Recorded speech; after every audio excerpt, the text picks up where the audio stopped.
Mesdames et messieurs, bonsoir. Ravi de vous retrouver pour échanger sur le vitrail et cette soirée autour de vers effectivement très particuliers, vers spéciaux, comme l'annonce le titre. Alors, vers spéciaux, c'est une façon de présenter ces vers que l'on a autrefois appelés vers vénitiens, vers aspergés. Ce sont des vers en effet très particuliers, des vers qui sont relativement peu nombreux. Aujourd'hui, nous pouvons affirmer qu'environ 65 occurrences dans l'Europe ont été repérées de ces vers. Donc ce sont des vers rares. Mais pourquoi donc consacrer toute une conférence à ces vers si rares, à ces vers si particuliers? Pour plusieurs raisons. Le titre l'explique bien. La rose de la Sainte-Chapelle est pour ce type de vers une référence. Et elle-même, cette grande verrière, est une référence pour tout historien de l'art du vitrail. Les résultats d'une étude pluridisciplinaire, effectivement, je crois que c'est le thème principal de cette présentation ce soir. Le mot pluridisciplinaire est le mot-clé. C'est en effet parce que nous avons pu associer les compétences, les centres d'intérêt, la passion des uns et des autres, côté Centre Chastel, côté historien de l'art, côté laboratoire de recherche des monuments historiques avec Claudine Loisel et son équipe. Et puis nous avons fait aussi appel à d'autres personnes, en particulier à un verrier, Alain Guillot, qui était indispensable dans la chaîne nécessaire pour aboutir à des résultats plus importants.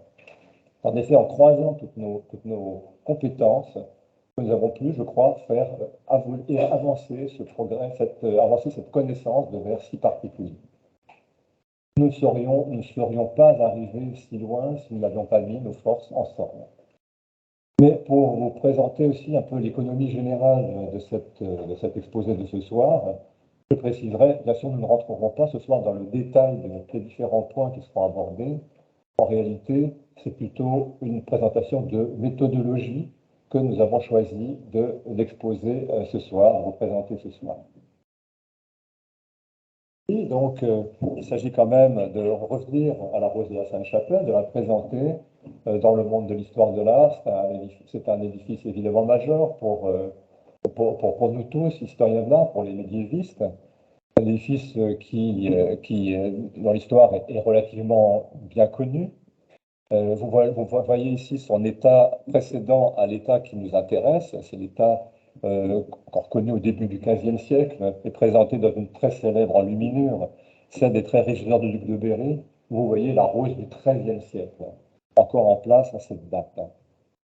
Mais ce qui nous importe aujourd'hui, nous, c'est bien sûr le chantier de renouvellement de la rose de l'Apocalypse à la fin du XVe siècle.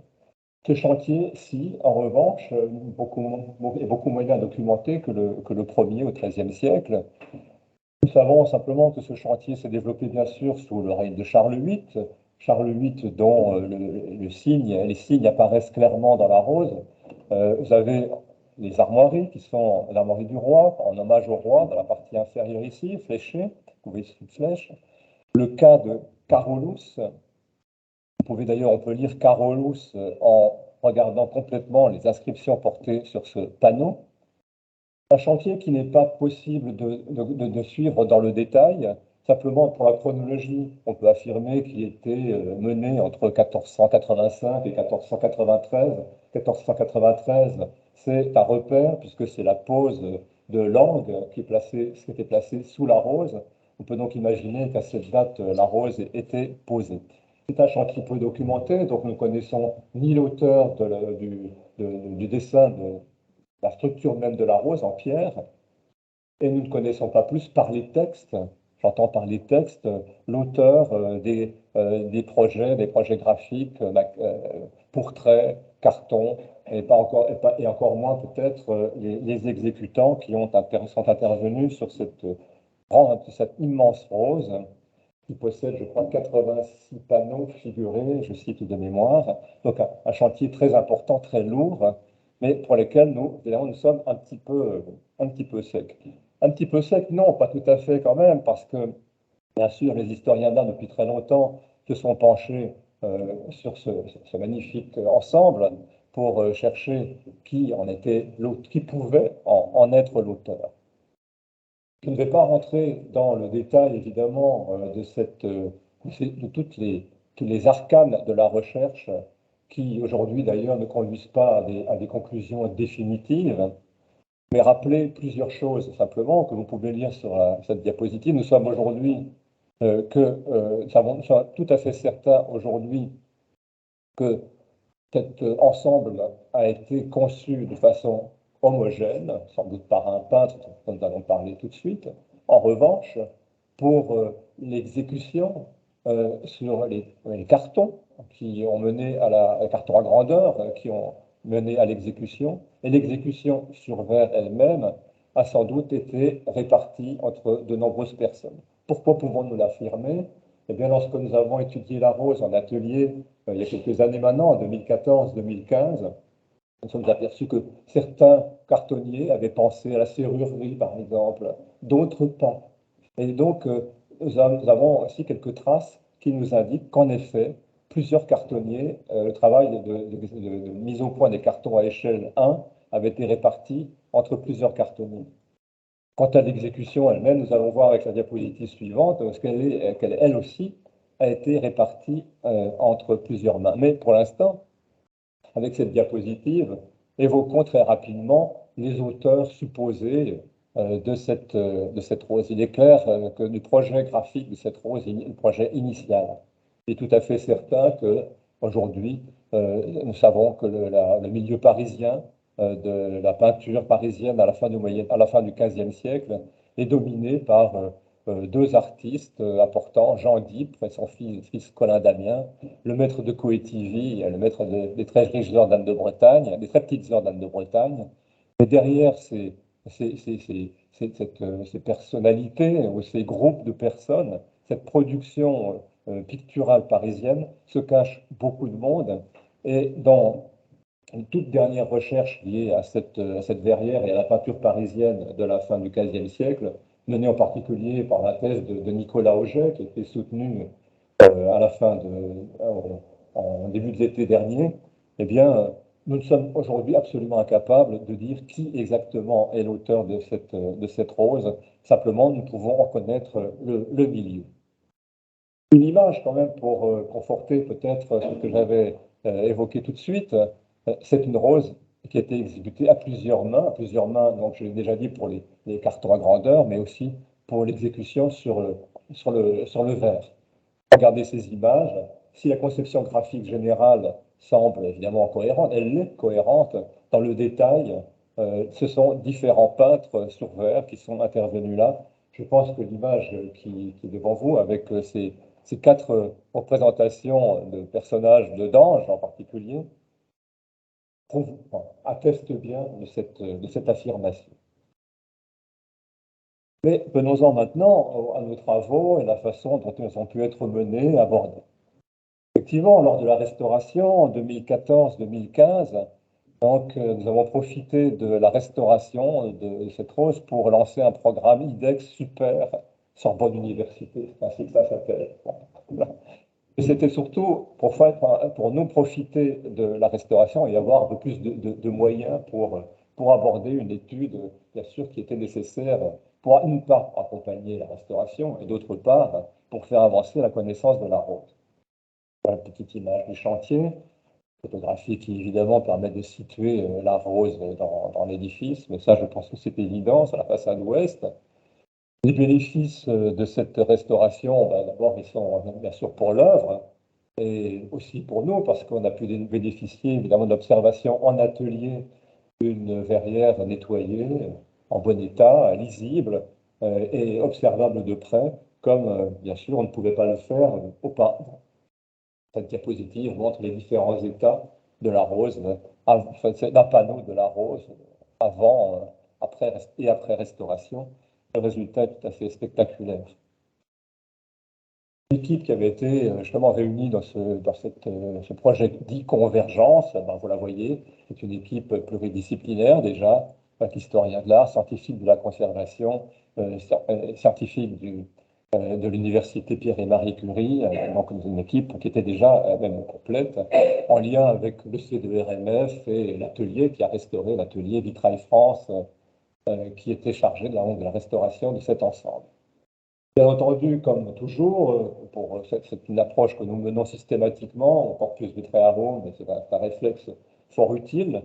Les premiers bénéfices de la restauration, c'était pour nous de réaliser une étude critique des panneaux par panneau qui permet d'enregistrer précisément, pièce par pièce, l'état de conservation de la verrière. Et voici un panneau qui nous intéresse d'ailleurs tout spécialement, panneau A9, parce que, bon, d'abord on voit les parties sur lesquelles nous pouvons nous appuyer.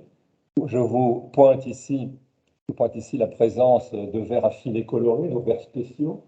Vous pouvez peut-être relever, et on constate que certains sont restaurés, donc ne sont pas utilisables, d'autres le sont, quoi qu'il y ait d'ailleurs la présence d'un bouche-trou ici. Ce qui veut dire, avec cette approche, toute première approche, que nous avons fondé notre recherche sur des données sûres, données archéologiques, qui nous permettent donc d'avancer de façon solide. Dans cette première campagne de recherche, nous étions surtout intéressés à la palette générale. C'est un point sur lequel je ne vais pas beaucoup insister. Nous avions observé en particulier tout de même, il faut le relever, la présence d'importants de verres plaqués, un très grand nombre de verres plaqués, parfois assez complexes, comme on peut le voir sur ces tranches de verre que vous avez photographiées dans la partie droite. Vraiment une palette tout à fait remarquable, raffinée, exceptionnelle. Mais ce n'est pas l'objet de notre présentation de ce soir, simplement pour illustrer cette première étape. Tout de même, je ne résiste pas au plaisir de vous montrer ce verre vert marbré de rouge, remarquable, et vous signaler que par exemple, ce verre qui nous paraît blanc, clair, en fait est un verre plaqué.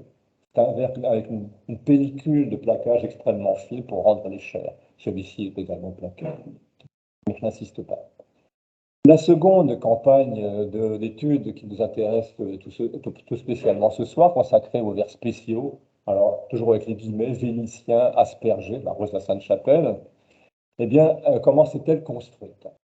Eh bien, d'abord, l'IDEX Convergence a lancé un premier prolongement avec la mémoire de l'école du Louvre que nous avions confié à Adèle Relier, les vers vénitiens des vitraux de la fin du Moyen Âge au XVIe siècle. Nous élargissions déjà le sujet et une partie des données réunies ce soir viennent de ce mémoire.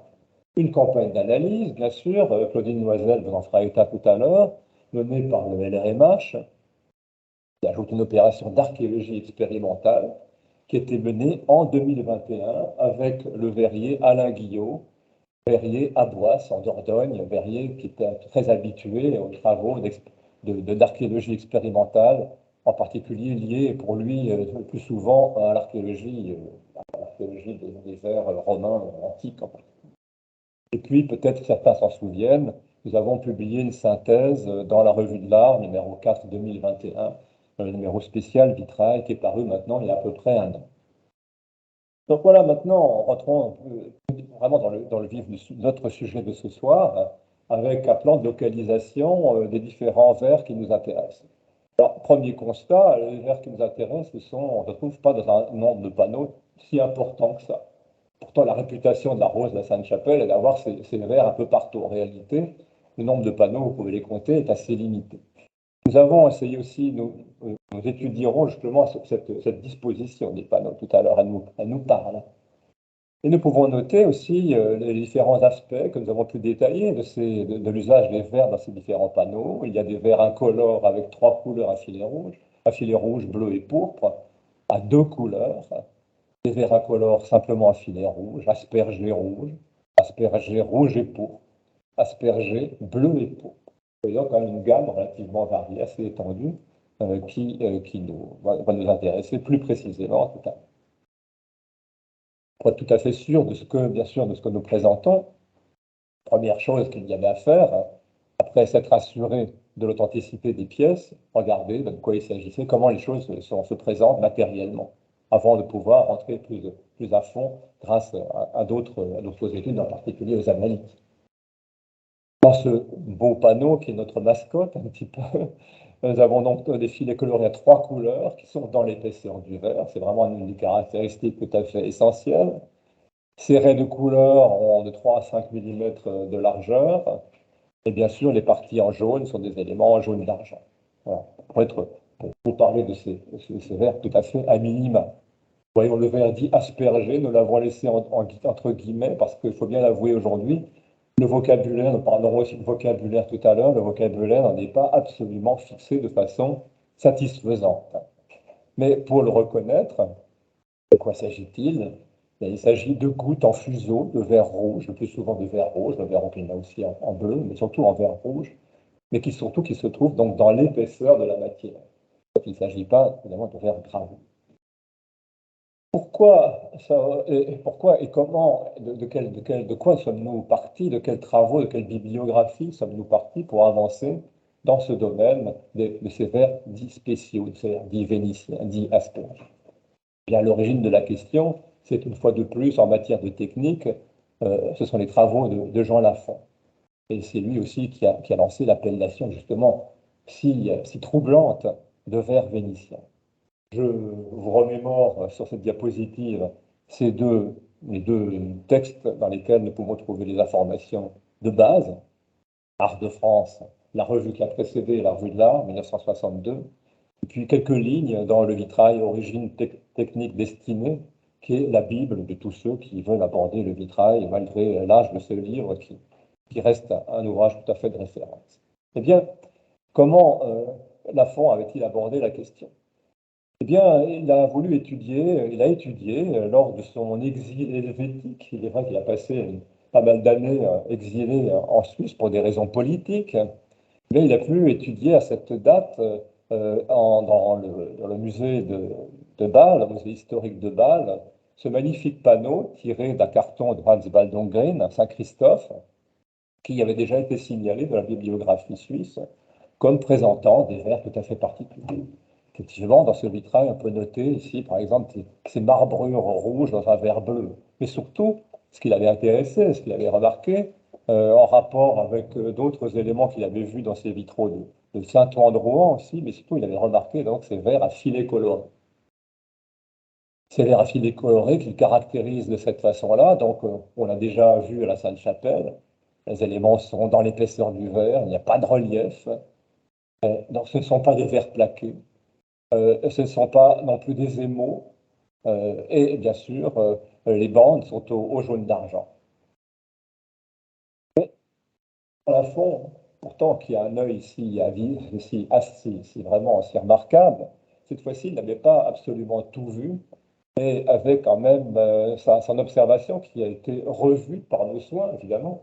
Nous avons repris les choses tout à fait par la base. Nous sommes allés au musée de Bâle en équipe voir ce panneau que nous avons eu la chance de regarder sur toutes les coutures, rendre compte que finalement, dans ce vitrail, faisant faire très attention à l'observation, il n'y a que des verres à filets colorés dans le verre, et pas de bleu, pas de bleu et pas de pourpre. En réalité, tout le reste, c'est de la peinture. Il y a une peinture de sémentation, probablement en rouge qui donne bleu sur la face, en rouge sur la face externe, bleu sur la face interne. Et les analyses n'ont pas pu être faites, mais quelque chose qui ressemble furieusement à des émaux sur la face externe. Donc quelque chose de beaucoup plus compliqué et qui explique la difficulté qu'il y a quelquefois à identifier des techniques. Tout n'est pas acquis encore. Maintenant, après avoir montré comment Jean Lafont s'était positionné, eh ben, il faut le regarder, peut-être positionné sur le volet technique. Voyons ce qui concerne l'appellation.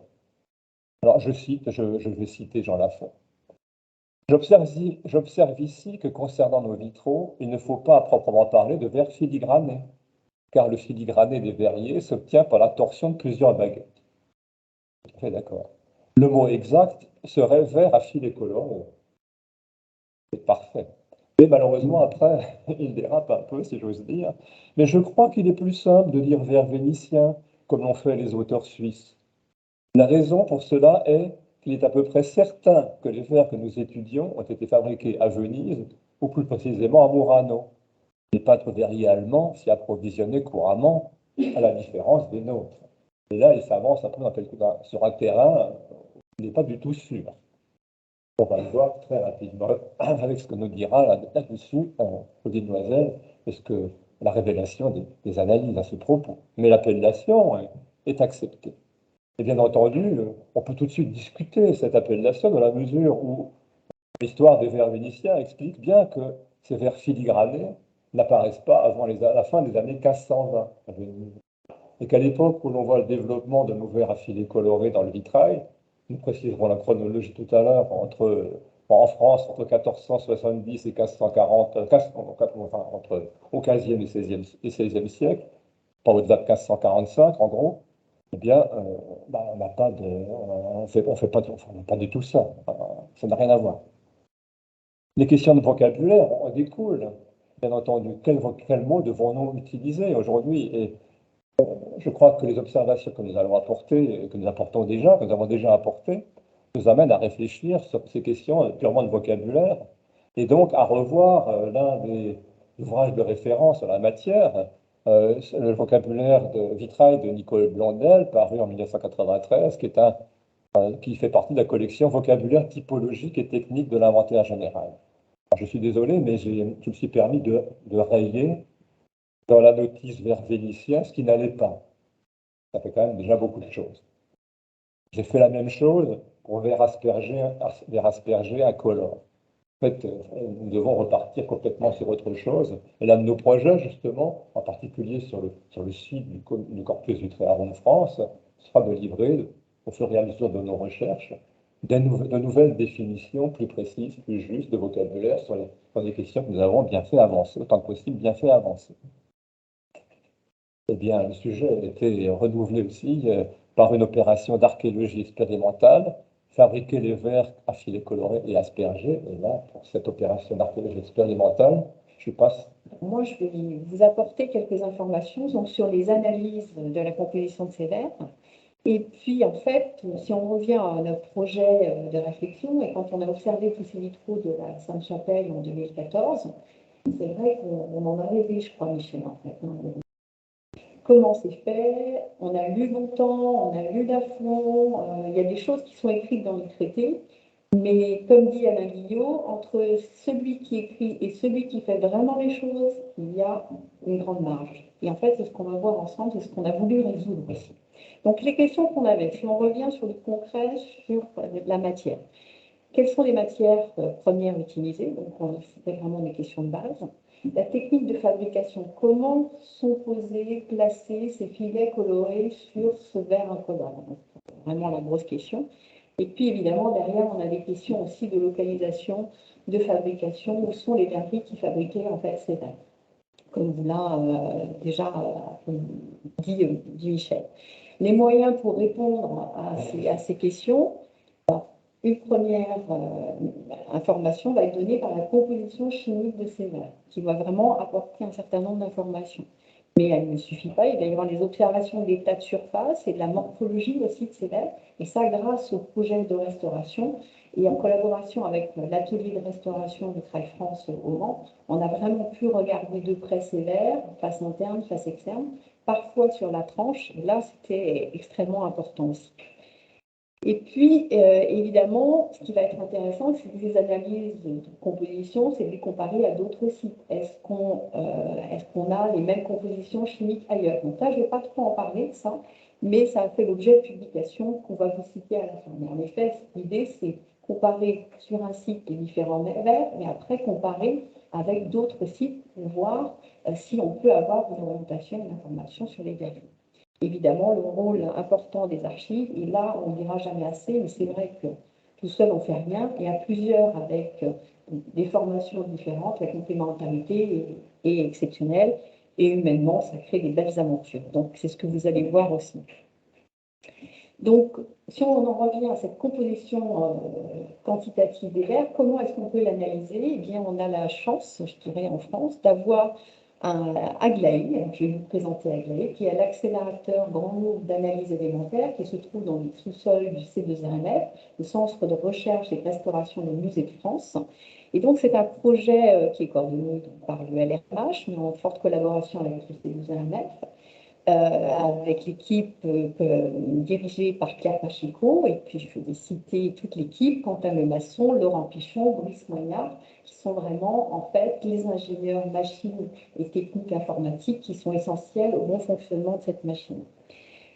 Un petit mot aussi pour Martina Lange-Bréjon, qui est la régisseuse, qui permet l'arrivée des œuvres et qui est toute une logistique qui est essentielle aussi pour que toute l'opération se passe bien. Et donc là, c'est extrêmement important. Vous pensez pour elle aussi. Et puis évidemment, la collaboration qui est maintenant une évidence entre le Centre Henri Chastel et le laboratoire de recherche des monuments historiques, ce regard croisé sur l'œuvre, sur la matière, est essentiel pour comprendre et aller plus loin dans la connaissance. Donc je vous cite tout ce petit monde, Karine Boulanger, Michel Hérold, et puis Elisabeth Pilet, qui est associée à tout ça. Donc, cet accélérateur Grand Louvre d'analyse élémentaire, vous en voyez une partie là, du nez, et puis le panneau est positionné juste à proximité. Entre la machine et le panneau, on a 1 mm de distance. Et dans cette zone, on va avoir un flux d'hélium qui permet en fait une meilleure réponse et de tenir en fait une meilleure réponse pour les détecteurs. Donc, ces méthodes d'analyse, en fait, on a un faisceau de protons qui vient, en fait, qui est projeté, qui arrive sur la matière va réagir, et chaque élément chimique va avoir une réponse un peu différente. Et va être récupéré, en fait, à l'aide de différents détecteurs. Un détecteur pour la technique PIGE, émission X induite par particules chargées, le détecteur pour l'émission gamma induite par particules chargées, donc PIGE, et la spectrométrie de rétrodiffusion ultraforte, aussi RDS, qui va permettre d'avoir une information plus en fait en profondeur de la matière et donner une information sur le niveau d'altération du matériau. Donc, et puis la distribution alimentaire au sein de la matière. Ces différentes techniques vont nous permettre d'avoir les éléments lourds et les éléments légers qui constituent en fait notre verre. Et grâce au cumul de ces différentes techniques, nous allons avoir la composition chimique quantitative des éléments très présents, des éléments mineurs et des éléments traces. Donc ça, c'est vraiment une chance et une force de cette technique. Dans le cadre de ce projet déjà énoncé par Michel Hérold, projet IDEX Sorbonne Université, pour ce financement d'1 an on avait eu la chance d'avoir en postdoc Myrtille Dunot, que vous voyez à droite sur la photo, qui est spécialiste en spectroscopie optique et qui avait fait l'analyse de plus de 30 panneaux pour analyser plus la coloration des verres, avoir l'information sur quel est l'élément chimique qui apporte la coloration. À cette technique, on avait ajouté donc les 4 panneaux qui avaient été analysés avec Aglaé pour avoir la composition chimique quantitative. Bien évidemment, on n'avait pas le temps et puis les possibilités de toute façon techniques pour analyser plus de panneaux. Et puis, entre les deux, on a eu une technique complémentaire, la spectrométrie de fluorescence X, qui est une analyse qualitative. On va savoir qui sont les éléments chimiques présents, mais on n'aura pas les concentrations précises. Mais grâce, en fait, à la collaboration, on va dire, de ces 3 techniques, on va avoir vraiment un cumul d'informations extrêmement intéressant pour comprendre et faire parler ce matériau vert de nombreux siècles plus tard. Alors, ce que je ne vous ai pas dit ici, c'est qu'Aglaé et puis la spectrométrie de fluorescence X, la spectroscopie optique sont des techniques non invasives, non destructives. C'est-à-dire qu'on préserve l'œuvre, on ne fait pas de prélèvement, et donc ce sont des techniques vraiment essentielles et ce vers quoi on tend à aller pour préserver ce patrimoine. On est bien dans une politique et dans une philosophie, c'est la science au service du patrimoine et pas le patrimoine qui vient faire permettre des publications ou juste un enrichissement des scientifiques. Mais c'est avant tout en fait de la science au service de l'art. Les 4 panneaux analysés, je vous en ai mis 4 photos pour que vous puissiez mieux les voir. On est allé vraiment analyser donc ces verres colorés dans la masse. Les verres aussi, alors là on s'est rendu compte quand même qu'on avait aussi des verres plaqués. Qui dit verres plaqués, 2 verres, ou parfois vous avez même vu sur les tranches, on avait 3 verres, les verres triples. Donc il a fallu faire 2 fois plus d'analyses quand on avait des verres plaqués, face interne, face externe. On avait la chance d'avoir des verres en parfait état de conservation qui permettaient des analyses sur les 2 faces. On avait évidemment des verres très peu altérés et donc qui permettaient ces analyses. Il faut évidemment toujours cibler une zone la moins altérée possible. Donc on a analysé des verres colorés dans la masse, des verres plaqués, et puis bien évidemment on en arrive à ce panneau qui nous interpelle depuis longtemps, ce panneau T9 avec ce verre à filet coloré. Donc là, vous voyez, je vous ai mis la zone qui a été analysée, de façon à avoir ce qu'on appelle une cartographie, qui est, vous voyez, de très petite dimension, 3 mm sur 19 mm, qui a demandé en fait un certain temps d'analyse quand même. Et là, on va avoir en fait une analyse comme des pixels qui vont permettre d'avoir à chaque pixel la composition chimique et de pouvoir venir analyser parfaitement toute cette zone. Alors, si on regarde en détail cette zone analysée, je vous ai mis donc la coupe, enfin la photo du haut, c'est la face interne, vous pouvez voir, et en dessous, je vous ai fait un schéma de la coupe transversale. Donc, vous voyez le vert incolore, qui est le maximum, enfin celui qui est présent en plus grande quantité, le filet coloré rouge, le filet coloré bleu et le pourpre. Le jaune d'argent, qui constitue du coup la fleur, et la grisaille, qui est face interne, de façon, puisqu'on a une incompatibilité entre grisaille et jaune d'argent. Généralement, la grisaille est donc sur la face opposée au jaune d'argent. Donc voilà le dispositif. Et donc notre question, là, c'est est-ce que ces quatre verres, donc le rouge, le bleu, le pourpre et l'incolore, est-ce qu'ils ont la même composition chimique et donc, est-ce qu'ils auraient la même origine ou est-ce qu'on est allé chercher des baguettes ailleurs avec des compositions autres? Donc voilà, un filet. Voilà les questions qu'on pouvait avoir. Alors regardons ensemble les résultats. Je vous accompagne pour la lecture de ce transparent. Donc vous voyez à droite, on a toujours notre zone cartographiée. Maintenant, si vous regardez, alors je vais vous guider avec la souris. Vous voyez, on va s'intéresser ici, toutes ces couleurs, ça va être une information sur les éléments mineurs, donc en plus faible concentration, qui n'apparaissent pas en fait sur cette gamme, mais qui sont cartographiés et on va savoir leur présence. Ici, vous avez l'échelle de la présence de l'élément. Donc, quand c'est très présent, c'est plus vers le rouge, et quand il y en a très peu, c'est plus vers le bleu. Donc, on va regarder ensemble, on va suivre ensemble.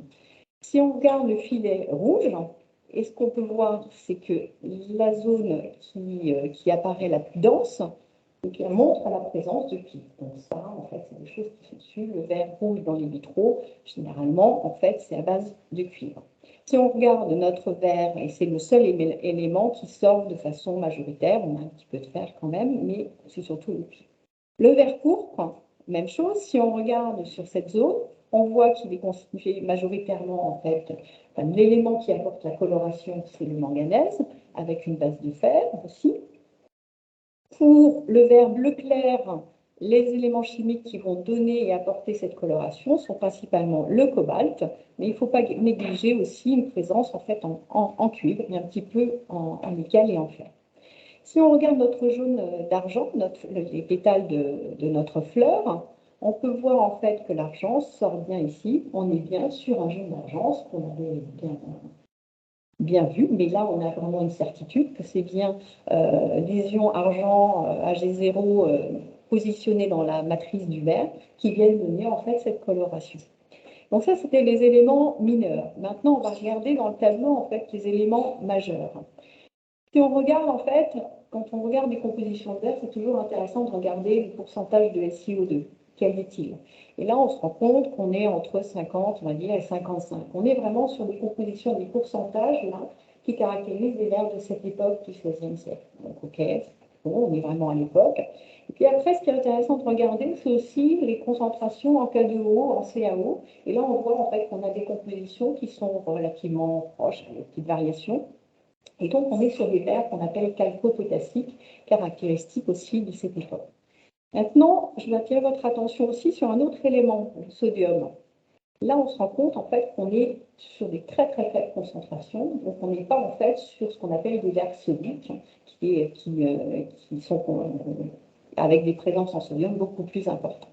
Donc, ce qu'on peut dire de ces compositions, c'est qu'on est vraiment sur des verres caractéristiques du XVIe siècle, avec finalement, quand on compare bien, on a des petites différences, mais on est quand même sur des verres qui ont des compositions très proches. On pourrait même se dire, finalement, ils sont peut-être partis du verre incolore, du verre blanc, et de cette base qu'ils ont utilisée, en fait, à laquelle ils ont pu rajouter les éléments pour réaliser les verres bleus, donc le cobalt, le petit pourcentage de cuivre et nickel, pour le pourpre, rajouter le manganèse, et pour le rouge, le cuivre.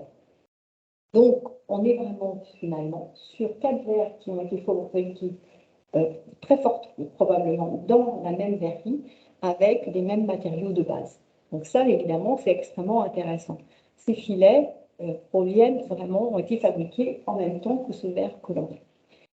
Alors, un autre graphique qui va vous permettre d'aller un petit peu plus loin, je vous disais qu'on avait analysé donc ces verres à filets colorés, mais on est aussi allé analyser les verres plaqués ou les verres colorés dans la masse. Et est-ce que ces verres plaqués et verres colorés dans la masse ont la même composition que nos verres à filets colorés? Après tout, ce verre à filet coloré aurait pu migrer d'une autre verrerie ailleurs. Et là, en fait, on se retrouve sur ces graphiques. Alors, c'est une façon, en fait, de traiter les données pour mieux comprendre et essayer de digérer et d'interpréter la composition chimique. Vous avez, en fait, 4 diagrammes binaires où on vient comparer, en fait, les pourcentages d'oxyde de deux types d'éléments, par exemple. Et grâce à ça, on va avoir des regroupements de points qui vont permettre de dire, quand les points sont regroupés, c'est qu'on a des compositions chimiques très proches. Et là, ce dont on se rend compte, c'est que tous nos points, que ce soit les analyses pour les verres à filets colorés et les analyses pour les verres plaqués et les verres colorés dans la masse, eh bien, globalement, en fait, sont extrêmement homogènes. On est vraiment exactement dans la même zone. Alors, vous allez me dire, il y en a quand même quelques-uns qui sont peut-être un peu à l'écart, mais globalement, on est quand même dans la même zone. Donc, on a aussi ces verres à filets colorés qui ont exactement les compositions des autres verres. Donc là, on est vraiment dans une fabrication, dans une même verrerie de tous ces verres. Et ça, c'était une information extrêmement précieuse et importante. Alors l'idée de ces verres qui pourraient provenir de Venise, là évidemment, elle est remise en question, surtout qu'à Venise, à cette époque, on fabrique surtout des verres sodiques. Et souvenez-vous, dans le tableau précédent, je vous ai dit qu'on n'était pas sur des verres sodiques, mais sur des verres chalcopotassiques. Donc l'hypothèse de Venise est vraiment loin, d'après ces analyses et ces résultats et la confrontation avec l'interprétation aussi des archives, n'est pas possible. Donc, voilà l'information de ces données, de ces analyses chimiques. Alors, c'est bien beau, l'analyse chimique, ok, on les a fait parler, mais évidemment, à un moment, on a envie de mettre les mains, je dirais, dans la pâte, mais surtout dans le verre. Mais pour un tel projet, une telle expérimentation, là, il fallait un souffleur de verre exceptionnel. Et on a eu la chance de rencontrer dans notre vie, je dirais, puisque c'est plus qu'une aventure scientifique, c'est une aventure humaine.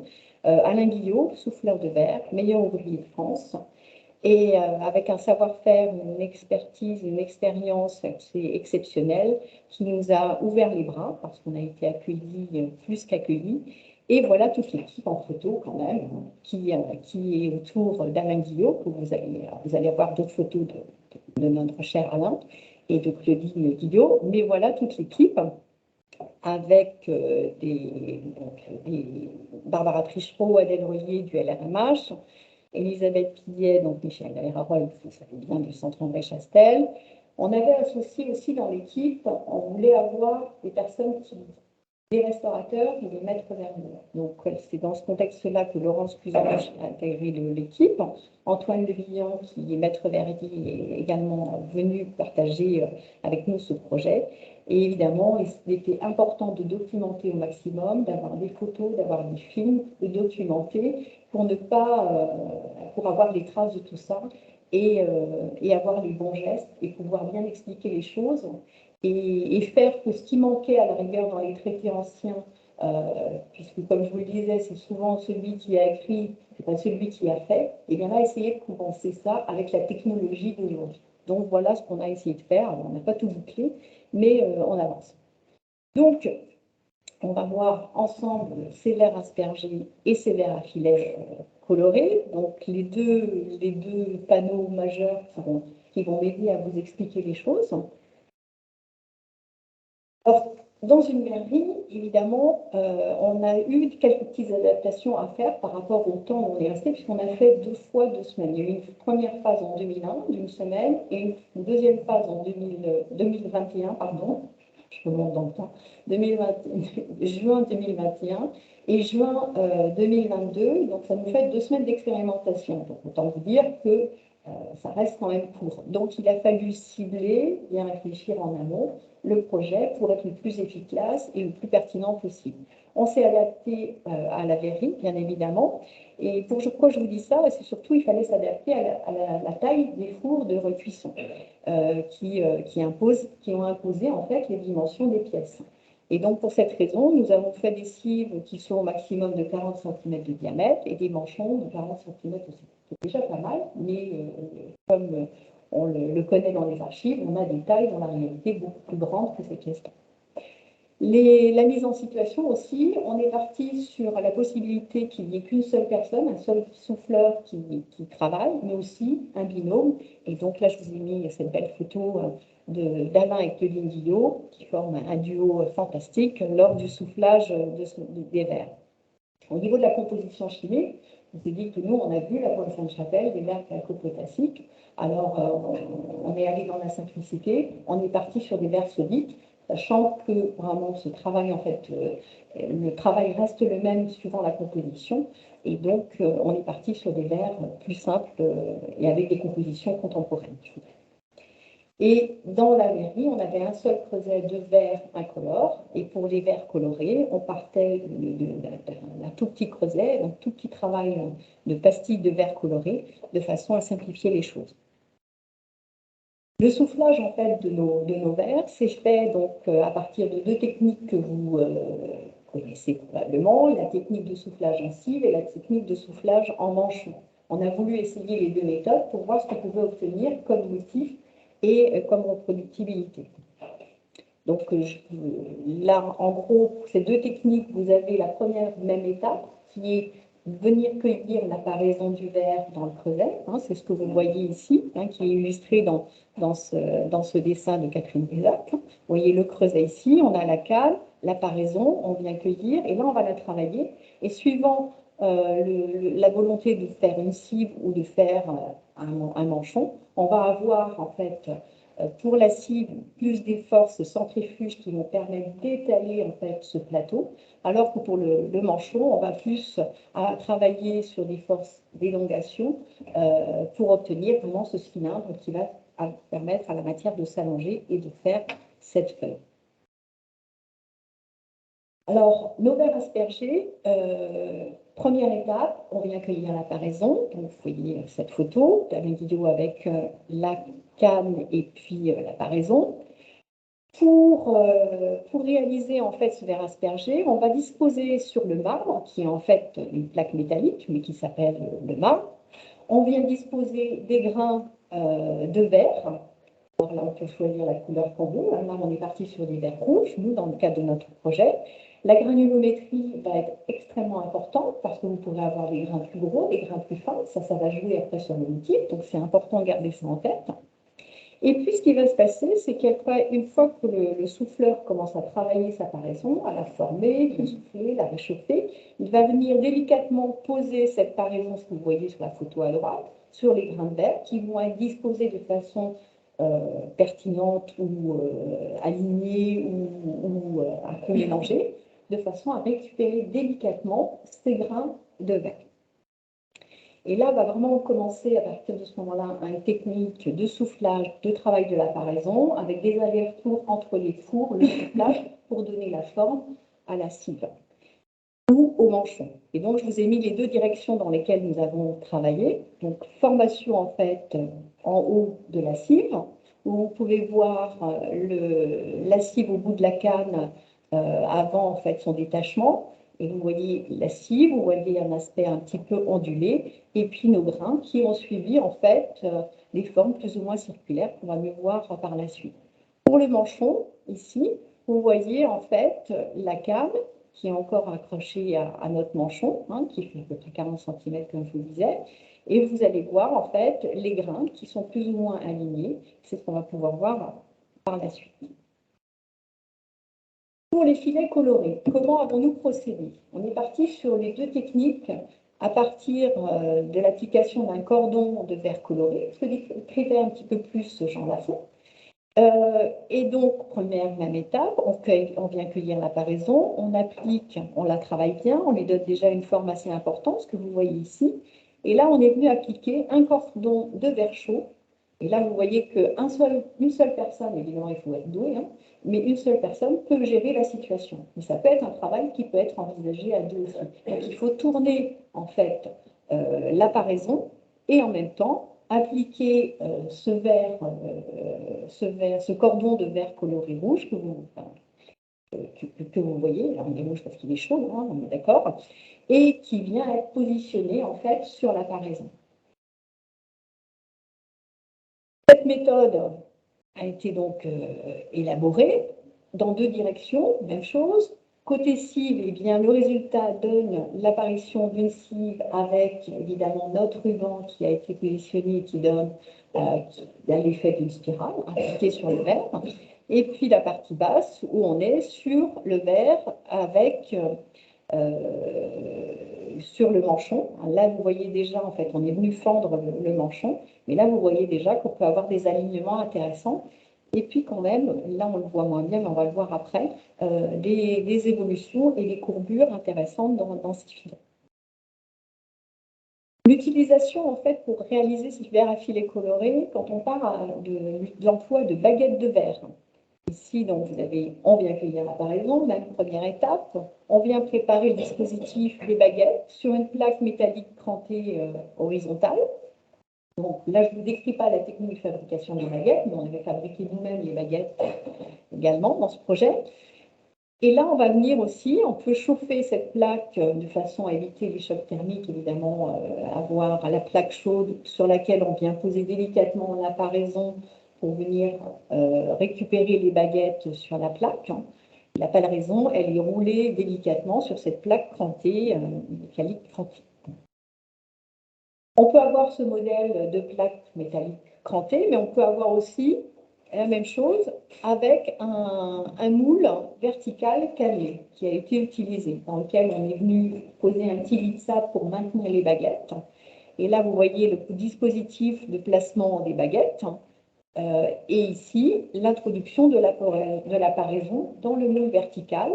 Ensuite, on procède à un soufflage qui va permettre aux baguettes de verre d'adhérer à l'apparaison. Et ensuite, on a le retrait de l'ensemble. Que vous voyez ici, hein, que ce soit pour les deux moules, hein, on a exactement le même rendu. Hein, on retrouve en fait cette étape où là, on va procéder à du soufflage et du réchauffement dans les fours de façon à obtenir soit ce rendu lorsqu'on veut travailler, lorsqu'on utilise la technique de la cive. Alors, vous voyez, c'est des choses qu'on a rarement vu pour l'instant, mais peut-être qu'un jour on verra des vitraux avec ce genre de motifs. Pour l'instant, on ne l'a pas vu. Donc très vite, en fait, dans le projet, on a écarté cette technique de fabrication en cif en partant de baguettes de verre. Mais par contre, là, on va voir des choses extrêmement intéressantes du côté du manchon. Et là, vous voyez déjà qu'on a des filets bien alignés sur cette pièce qui est encore sous forme de manchon. On va aller voir ça.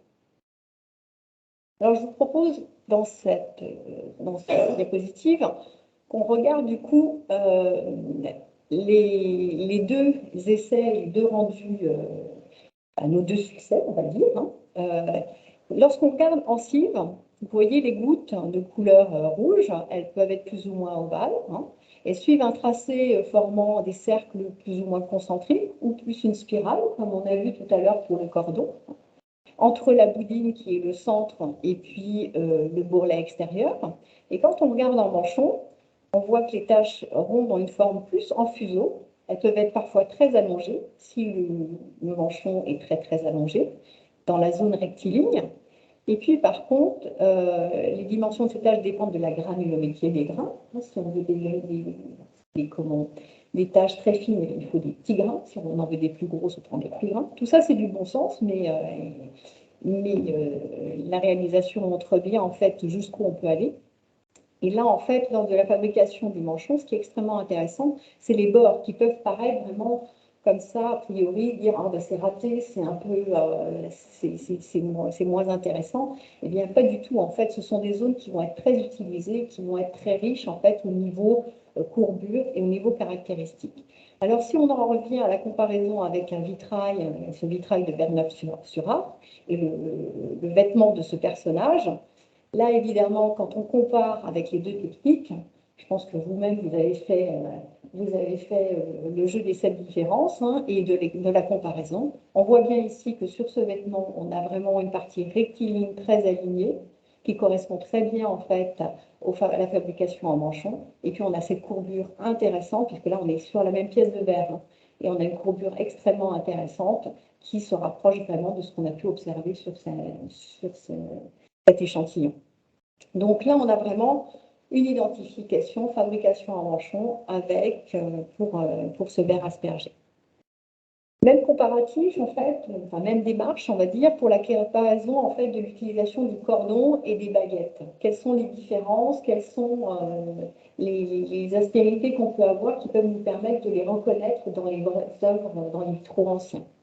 Et bien, si on regarde, ici, vous avez la fabrication en cordon, ici, fabrication avec les baguettes. On va avoir plus d'ondulation dans le filet réalisé à partir du cordon de verre chaud. Hein. Et puis ici, donc, c'était le centre, on va dire. Vous allez avoir au départ plus de matière dans votre cordon. Et puis plus ça va aller, plus votre cordon va s'affiner dans l'expérimentation qu'on a menée. On voit que le filet est de plus en plus fin parce qu'on a moins de matière. Notre cuillère de miel, elle a perdu, il n'y a plus beaucoup de miel à la fin. Alors que, donc ça c'est intéressant aussi. Et puis on peut observer au fil des courbures dans le flux de ce filet coloré chaud, on va avoir en fait des variations. Alors que l'emploi des baguettes donne une plus grande rigidité. Et là, on voit en partie centrale qu'on a vraiment un parallélisme qui est assez intéressant et assez caractéristique.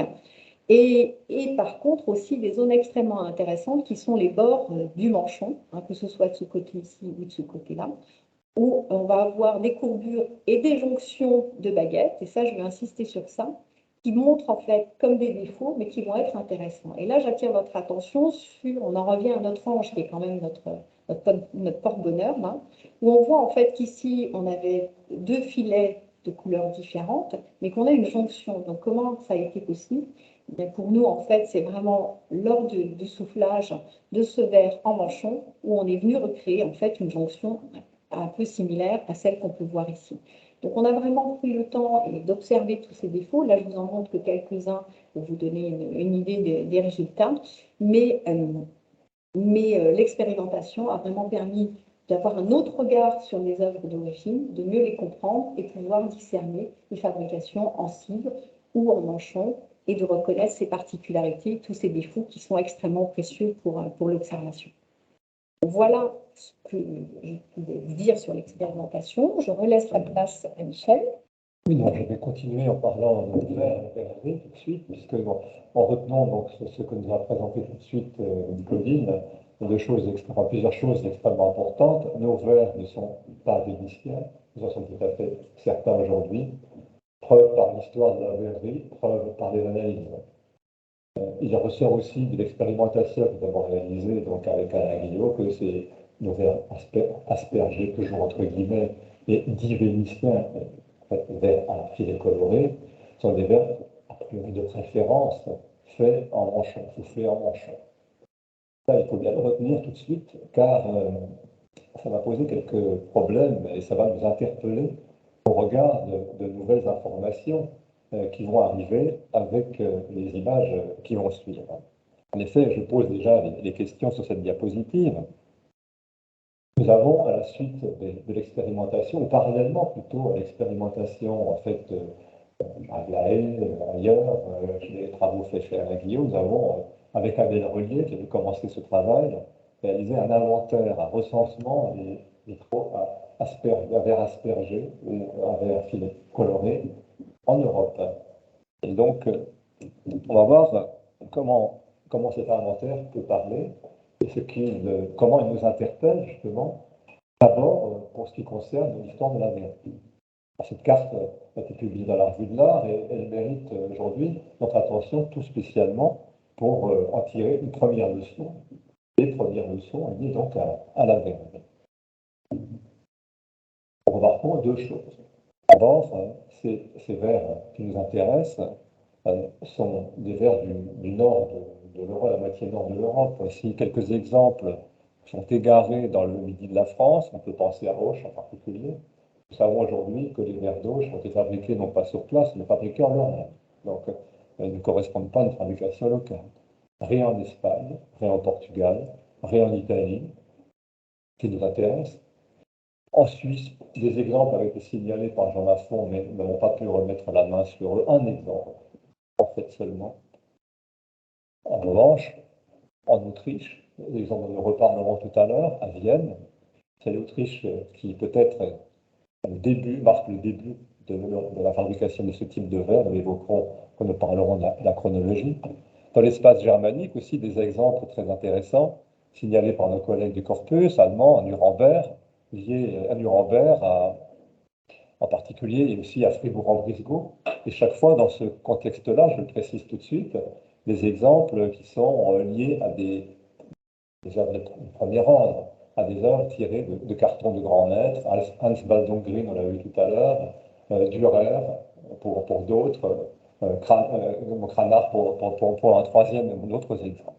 Vraiment, ce sont des œuvres tout à fait exceptionnelles et qui se développent dans une chronologie très limitée dans les premières années du XVIe siècle. La France, c'est tout à fait à l'évidence le domaine géographique dans lequel nos vers sont les plus courants. Au total, je le reconnais, je l'annonce tout de suite, nous avons repéré 64 occurrences, 64 verrières, 64 sites qui nous intéressent aujourd'hui. Donc la moitié nord de la France est tout à fait décisive de notre campagne de recherche. Avançons donc à ce sujet. Lorsque j'ai vu les premiers résultats des travaux d'Adèle Relier au terme de son mémoire d'école du Louvre, il apparaissait quelque chose de tout à fait, a priori, évident, mais qui s'est avéré faux par la suite.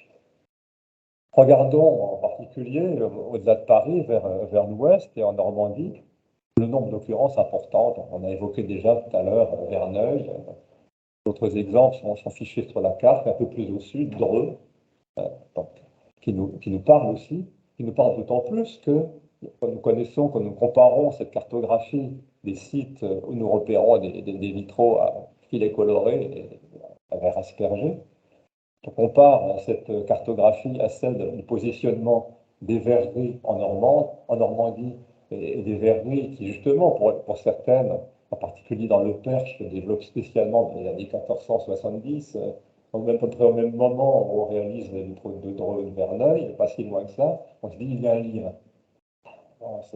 Et puis, ce lien, finalement, n'est peut-être pas si évident. En tout cas, il pose une autre question, une question qui a été abordée justement et résolue par Tony Noisel et par l'ensemble de nos observations, justement. Ces verreries de Normandie, lorsque l'on regarde la littérature à leur sujet, la littérature ancienne, déjà, et puis ce que nous ont appris les historiens des matériaux, Jean-François Bellin en particulier, il nous explique de façon docte, et sans doute vraie de façon générale, que les vers soufflés en Normandie sont des vers soufflés en plateau, et qu'en Lorraine, plutôt, ce sont des vers spécialisés, une fabrication en manchon.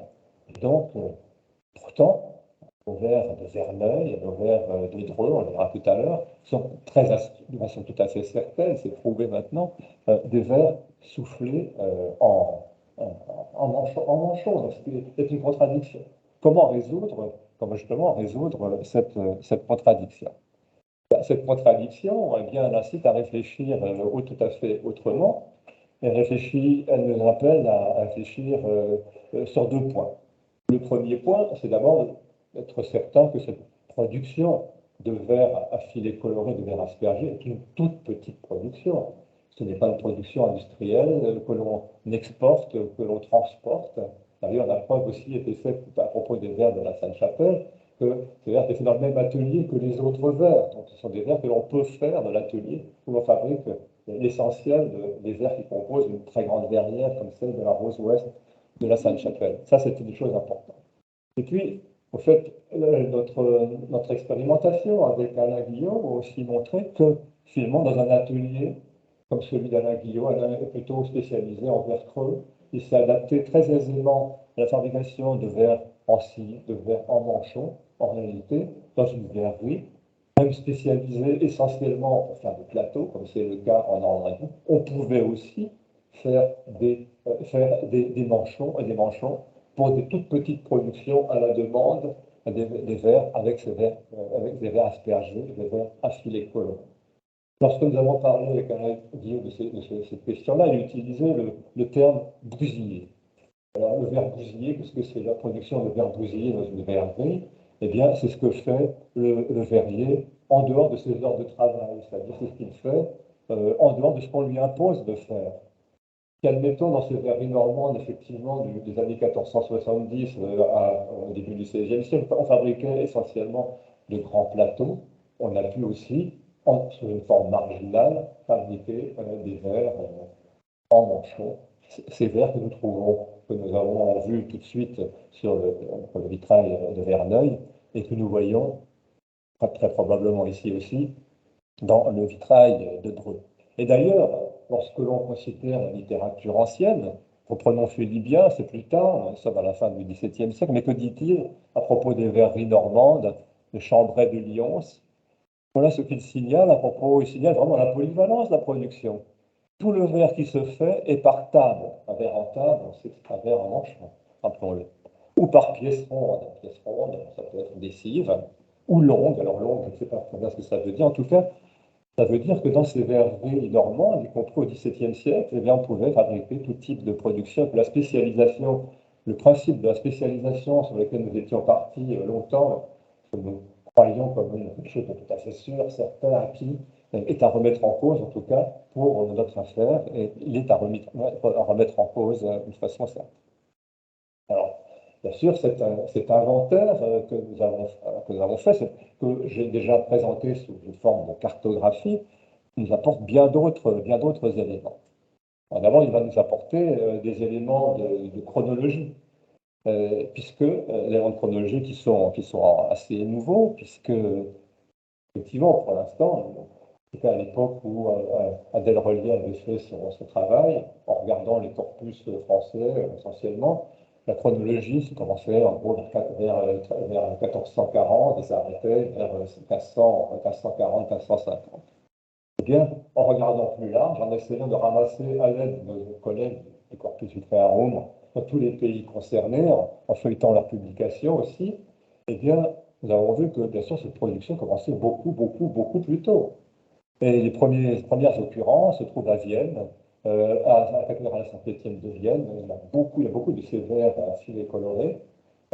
Également à l'église de Maria Amgestade, à Vienne aussi. Et puis, je fais cette image en couleur de Klosterneuburg, on n'est pas très tard, 1325, 1330, et donc beaucoup plus tôt que la production française que nous allons étudier, que nous allons encore regarder de plus près.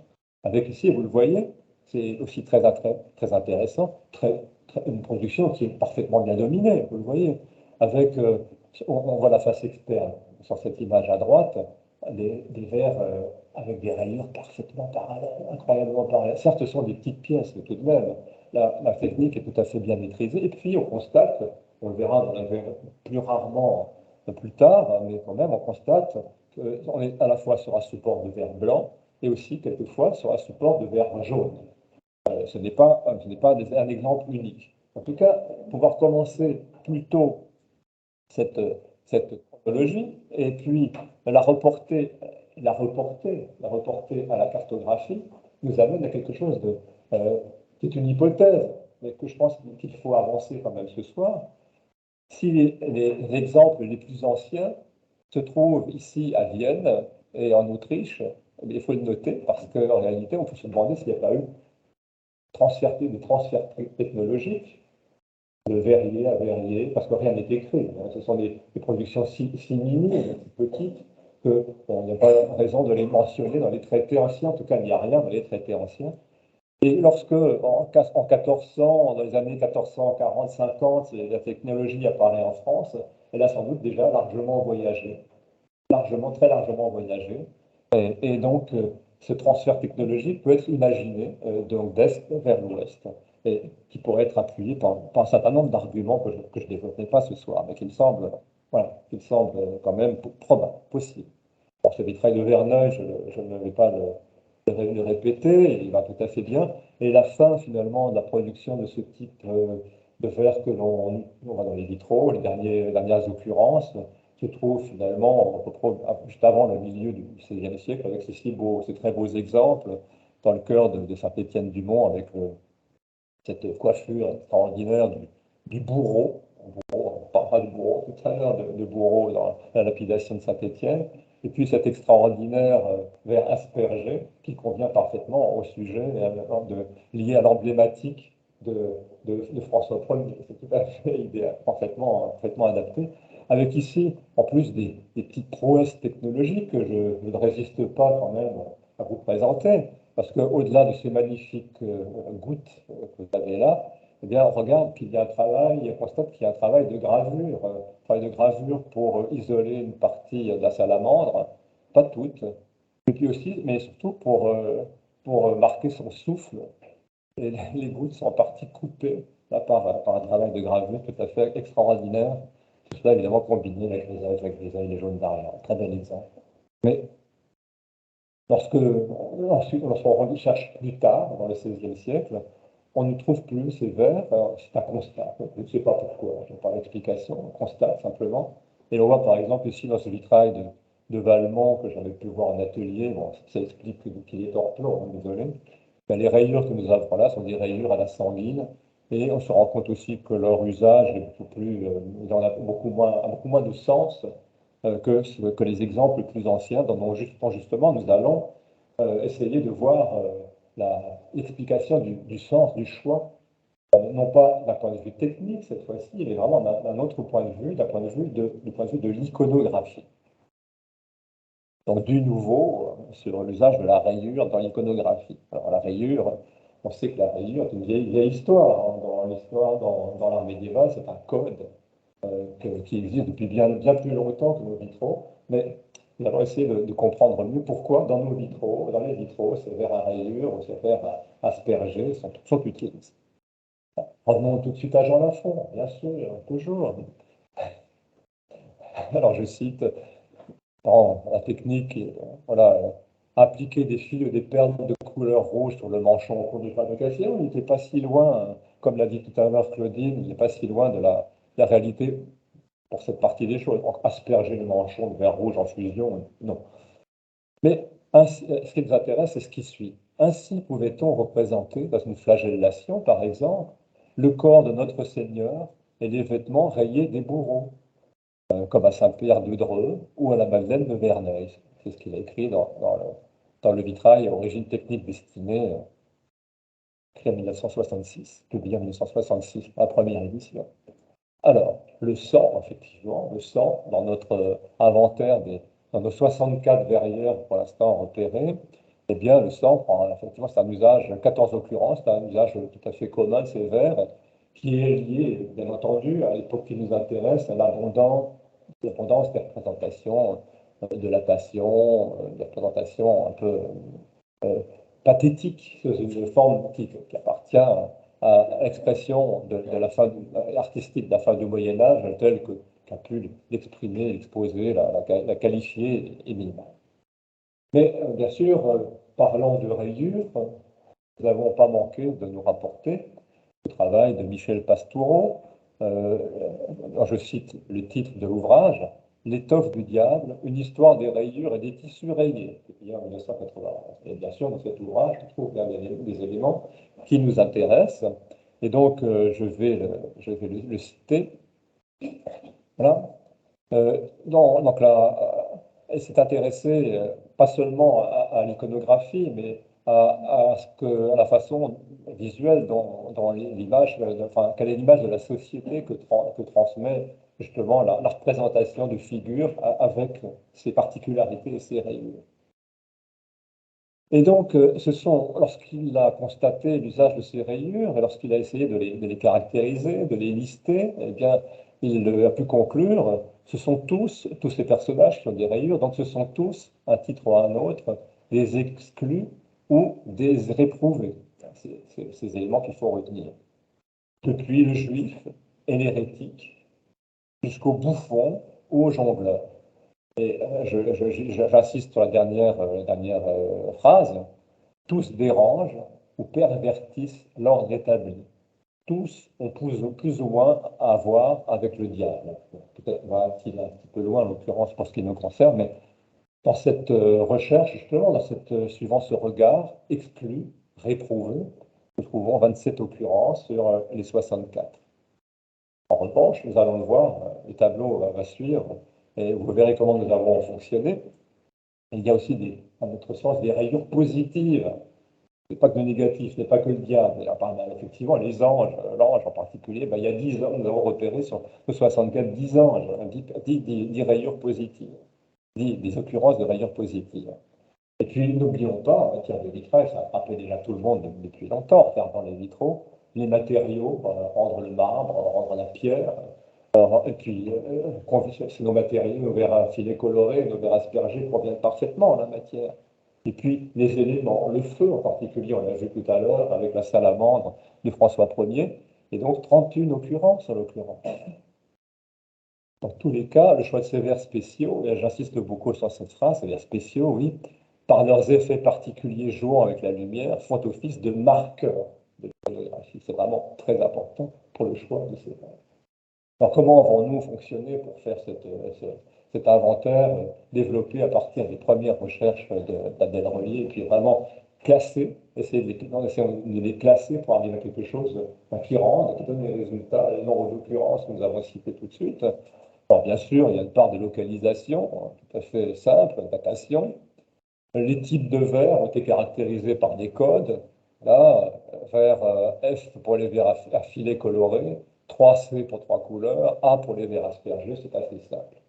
Ce qui nous intéresse surtout ici, c'est bien sûr le volet iconographique. Alors bien sûr, nous avons d'abord fait une colonne toute spéciale, puisque c'est important, c'est ce qui avait été signalé dès le départ par Jean Lafont, ce qui est lié à la passion, flagellation et le chéobo en particulier. Bon. Autre, ça peut être beaucoup d'autres choses en réalité. Et puis ensuite, les colonnes qui suivent essaient de dégager les différentes représentations, les différentes pourquoi, le pourquoi du choix de ces vers particuliers dans l'iconographie qui est présente dans les 2 colonnes précédentes.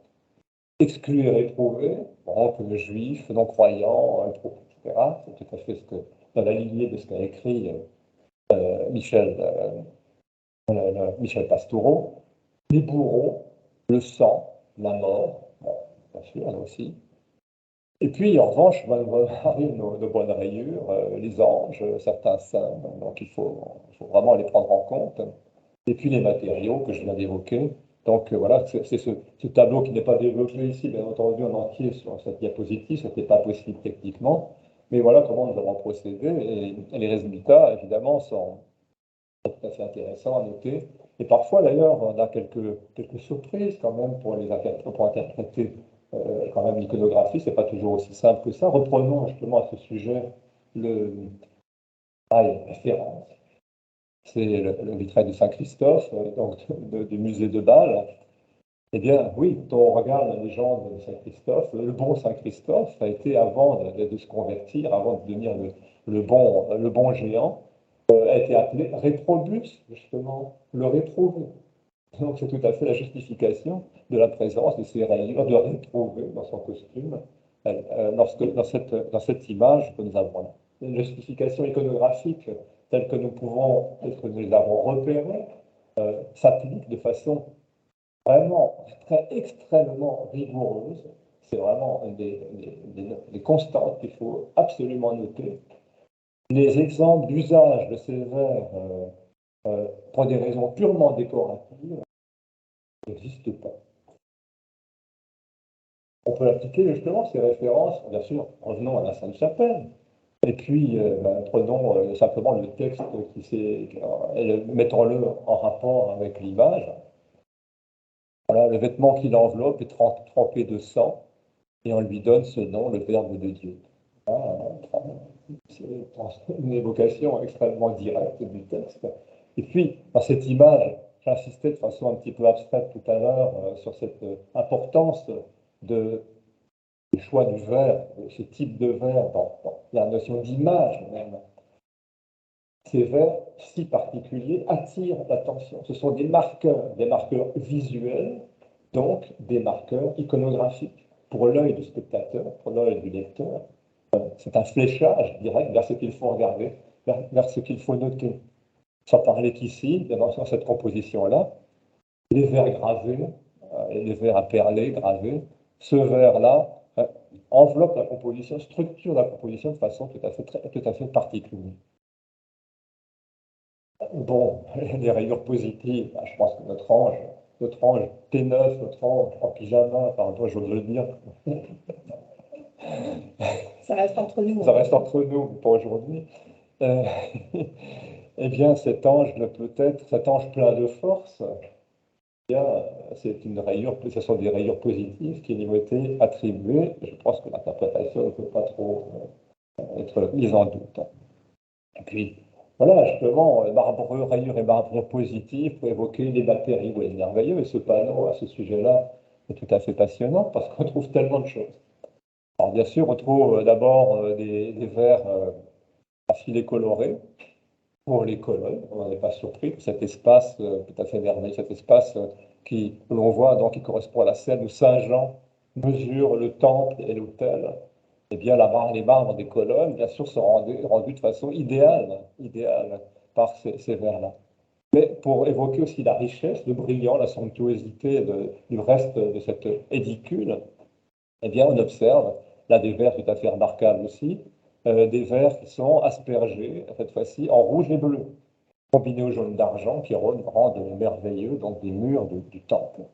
Voilà, un usage vraiment tout à fait adapté à l'iconographie, pour montrer l'iconographie, pour souligner les parties importantes du sujet, du panneau que l'on a voulu traiter en lien très étroit avec, le texte de référence.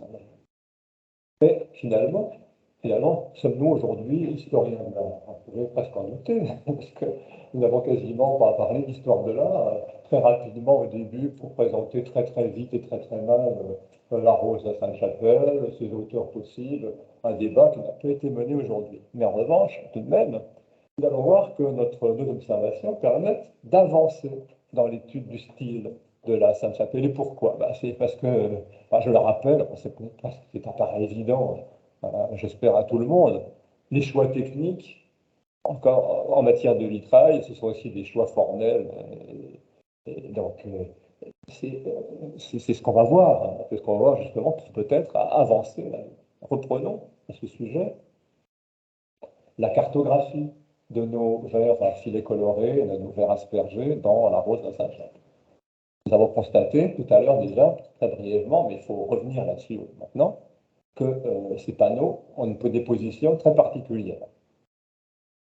En marge, certains P1, Q1, T9, d'autres plus groupés dans la partie inférieure gauche. Eh bien, il est tout à fait certain aujourd'hui, et j'aurais pu dire exactement la même chose lorsque nous sommes sortis d'avoir regardé l'ensemble des panneaux à l'atelier Vitrail France, que nous ne sommes pas capables de comprendre la répartition du travail entre les différents ateliers probablement associés pour réaliser ce grand chantier. La logique du travail, la logique de la répartition du travail dans ce grand chantier nous échappe majoritairement. Mais tout de même, elle nous échappe majoritairement parce que, bon, voilà, si je reprends la diapositive que j'avais déjà montrée pour parler des intervenants multiples que l'on observait, si on cherche en fait cartographier tout ça, eh ben, on n'arrive pas à grand-chose. Mais, cette diapositive, pas bien, oui, si, elle est très à sa place. Oui, justement. Les rayures, revenons à nos rayures, eh bien, si le groupe de panneaux que nous avons localisés, ceux donc qui sont l'objet de notre étude, utilisent ces vers, Tous les autres intervenants ne l'utilisent pas pour rendre leurs rayures. Alors justement, voilà, ce vitrail, ce panneau très célèbre de la Sainte-Chapelle, la mise à mort des témoins de Dieu. Et là, nous avons des magnifiques rayures qui auraient pu être des rayures positives, puisque ce sont des bons qui sont là, donc qui seront massacrés. Le bourreau n'a pas de rayures, lui. Mais les bons ont des rayures qui ne sont pas rendues, cette fois-ci, avec le verre à filet coloré, mais rendues tout bêtement à la grisaille. Ce qui veut dire que, voilà, d'autres intervenants dans la Rose de Sainte-Chapelle ont fait d'autres choix. Et maintenant, il s'agit de regarder justement si dans les panneaux qui ont été, où on trouve des vers si particuliers que nous avons relevés, eh bien la peinture, est-ce que la peinture est la même? Est-ce que nous pouvons observer une certaine cohérence formelle, stylistique dans ces quelques panneaux, assez peu nombreux finalement, qui portent ces marques avec des vers spécifiques. Je vous laisse juge, mais pour moi, ces quatre panneaux sont faits vraiment en une conception graphique tout à fait comparable, tout à fait superposable, identique. Regardez en particulier notre bon ange de référence, avec son nez qui part un peu en avant, avec ses yeux en amande, avec ce positionnement de la chevelure qui est quasiment décalqué ici de la même manière. De deux à deux, je trouve que vraiment nous avons là quelque chose qui est extrêmement proche, et moi je serais d'avis de poursuivre cette hypothèse et de dire que oui, avec ces repères techniques que nous avons pu relever, nous avons peut-être enfoncé un tout petit coin dans la connaissance de la répartition du travail dans la rose ouest de la Sainte-Chapelle. Conclusion, ben, c'est un peu répéter ce que nous avons déjà dit, c'est-à-dire c'est chanter sur tous les tons de la gamme les avantages de la pluridisciplinarité, pour les vraiment aborder en partant de la technique, en partant d'un objet a priori simple et rare, des questions extrêmement diverses. Le vocabulaire, la caractérisation des vers, la connaissance des modes de fabrication, leur géographie. Le- donc oui, la verrerie, l'iconographie, le style finalement. Et en partant de presque rien, finalement, nous sommes allés finalement, en mettant ensemble les compétences des uns et des autres, nous avons pu aller finalement assez loin et parcourir des domaines de recherche très divers et finalement extrêmement complémentaires, permettant en tout cas d'avancer sur des sujets assez complexes finalement. Pour conclure, je vous renvoie à la bibliographie, vous la trouverez en ligne plus tard sur le site du Corpus Literarum. Là, sera tout à fait détaillé. Et puis, bien entendu, maintenant, je vous remercie pour votre attention et nous attendons vos questions.